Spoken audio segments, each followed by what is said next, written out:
20 বক্সনগর অন্তর্গত কলমচূড়া, উত্তর কলমচূড়া আমাদের 2023 আসন্ন বিধানসভা নির্বাচনকে সামনে রেখে আমরা এখানে মহারাজা প্রদ্যুৎ বিক্রম মানিকের ব্যানার লাগিয়েছি।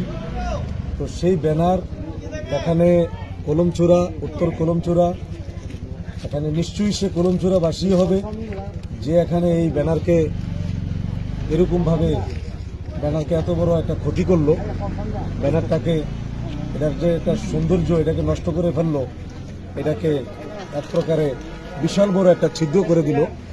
তো ব্যানারটা, এই ব্যানারের সঙ্গে তো কারোর কোনো দুশ্মনী নেই। আমরা এখান থেকে একটা শান্তির বার্তা দিতে চাই যে আগামীতে যাতে এই ধরনের গণ্ডগোল না করে, এর জন্য একজনে দোষ করে এখানে সমাজের সবাই দোষী সাব্যস্ত হয়। তো অতএব আমি আগামী দিন যেই কাজ করছে তাকে খুঁজে বের করুন, এটা একটা কথা, এটা একটা সবচেয়ে বড় ইম্পর্টেন্ট কথা।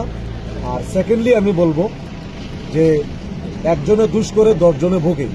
তো আমরা চাই না রাজনীতি রাজনীতির ভাবে চলুক, গণতন্ত্র গণতন্ত্রের ভাবে চলুক, আইন আইনের কাজ করুক। তবে যে এই ধরনের কাজ করে সে যদি মনে করে হিরো হয়ে গেছে তো তার হিরোগিরি আমরা বের করে ফেলবো, এটাই আমার কথা। নেক্সটে আমি একদম কড়া মেসেজ দিতে চাই, আমরা এখানে তিপ্রামথার লিডারশিপ নিয়ে এসেছি, তিপ্রামথার নেতৃত্ব নিয়ে এসেছি। তো সুতরাং তিপ্রামথাকে কেউ দুর্বল ভাবা এটা বিষয় বিলকুল ঠিক হবে না। তিপ্রামথা ফুললি এনার্জি নিয়ে এখানে গণতান্ত্রিক যুদ্ধ করবে, ইনশাল্লাহ আমরা জিতবো। আগামী দিন তিপ্রামথার সরকারও তৈরি হবে। আইনদা এই ধরনের ভুল যারা করবে আইন আইনের শাস্তি দেবে, আমরাও গণতান্ত্রিকভাবে তাকে ছাড়বো না।